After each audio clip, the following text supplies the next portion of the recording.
The European football season is officially over. Well, almost. Let's talk about that.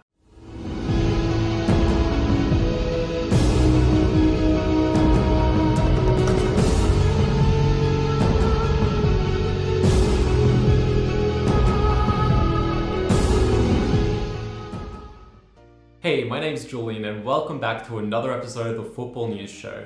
Now, the season, apart from the Champions League and the Europa League, has finished, and there are some big winners and losers from around the world. Let's talk about some of those. Starting in the English Premier League, let's talk about Chelsea. Chelsea, crowned Premier League champions in week 37, continued into their last game, winning quite comfortably and sending off John Terry in what is his last game for the club. They initially started really slowly, but after they lost 3-0 to Arsenal, Conte changed things and they haven't looked back. Another winner, we have Liverpool. They didn't really look like they were going to do it right up until the last second. However, Liverpool finished in the top 4. That's great for them. They get to play in the Champions League next season. Hopefully they make it through the playoffs, because it would be great to have them playing back in the Champions League, where I think all Liverpool fans and realistically anyone else around the world would agree they probably belong. It did take a little while to get going in that last game against Middlesbrough. They probably should have had a penalty against them and a player sent off. However, that's not how things turned out, and they ended up winning the game really comfortably to see them through. Moving away from the Premier League, we'll jump into Serie A, with Juventus winning what is a record 6th season in a row. They've won it again.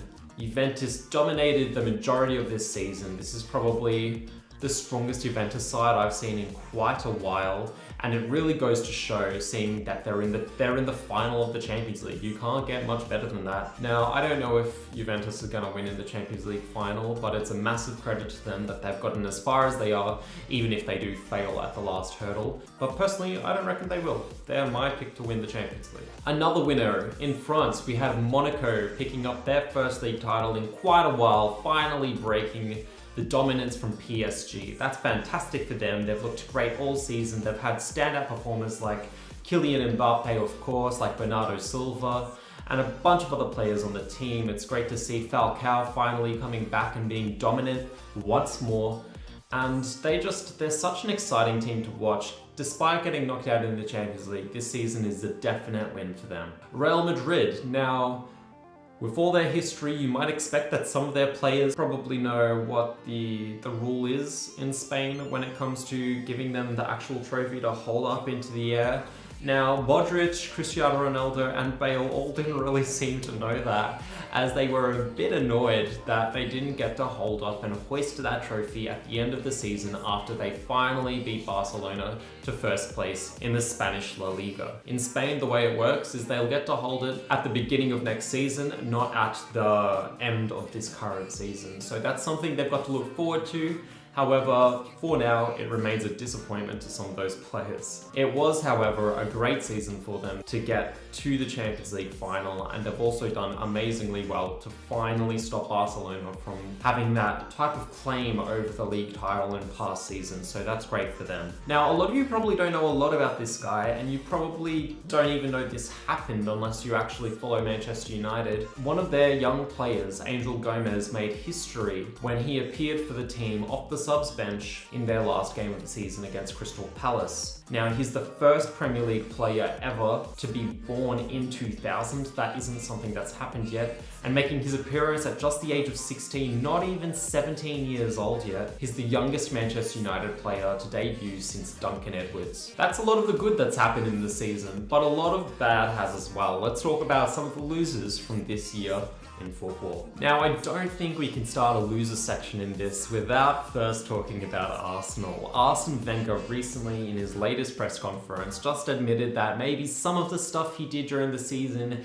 negatively affected them in regards to holding back information about whether he's still actually going to even be there. So I don't know if he's going to be there or not. I suppose we'll find out after the FA Cup final that's coming up very, very soon. However, Arsenal, regardless of that, or regardless of whether you think he's going to stay or go, they missed out on the Champions League places this year. They're going to be in the Europa League next season, and it's just a poor season for Arsenal. Even if they win the FA Cup, I don't see this being something that really makes up for their bad performance in the league. However, it would still be good to get some silverware, which is more than you can say for Pep Guardiola this season, despite making Champions League, or Liverpool this season, or even Tottenham for that matter. Another loser, Barcelona. I know it's probably a bit harsh putting them in this list, but when the bar is set as high as it is with Barcelona, honestly, you'd expect better performances. Finishing second in the league, they missed opportunity after opportunity by Real Madrid, who were no means perfect this season, but just kept getting the job done. And that's something you just couldn't say for Barcelona. Now, Barcelona had their massive high this season when, after losing so badly to PSG, they came back and actually managed to defeat them in that absolutely incredible Champions League game. However, they went out disappointingly to Juventus, who pretty much just strolled the park with Barcelona. They've got a bit to do. They've got some old players not having as good of an impact as they might have had 3 or 4 seasons ago. They've still got one of the strongest attacking lineups in Europe. That is unmistakable, with Suarez, Neymar and Messi. However, the rest of the team just looks like they need a bit of refreshment, and that is something that will definitely be interesting to see what they do with in the summer. Another loser, PSG. So dominant in the French league, and yet still striving for some success in the Champions League. We all thought that if any of the French teams were going to do it in the Champions League or get further than they normally have, it would be them. However, it wasn't them, it was Monaco, and the same thing went for the league title this season. After being so impressive at dispatching Barcelona at their own home ground, to lose in the way they did was appalling, and it was a massive bottle job, let's be honest. You can't blame anyone but PSG. So regardless of how their season looks, it was a massive failure despite winning the French Cup. Now back to Serie A, we're talking about the Milan clubs. In some ways this has been really good for them because both clubs are now under different ownership and they've got billion-dollar owners backing both of the teams now. So that's really a positive thing in the future for them, but for the moment it was another disappointing season with both Milan clubs finishing in, I think, 6th and 7th. AC Milan in 6th, Inter in the other spot, and it's just really another disappointing time for them. They need to get back to being at the top of Italian football, or at least challenging Juventus, because their history is incredible, and up until 5 to 10 years ago, they were still at that level. So every single time they finish out of the top 4, it is going to be a disappointment and they're going to be on this loser list. And finally, this one is harsh because, and I know that, but I have to include them anyway because they were this close to staying up this season in the Premier League. And Hull City. What an example of what not to do in the Premier League when you're prepping for a new season and you have to get your stuff together. Not buying any players until so late in the season, starting the Premier League season with less than 17 or 18 players actually in their books in the first team squad.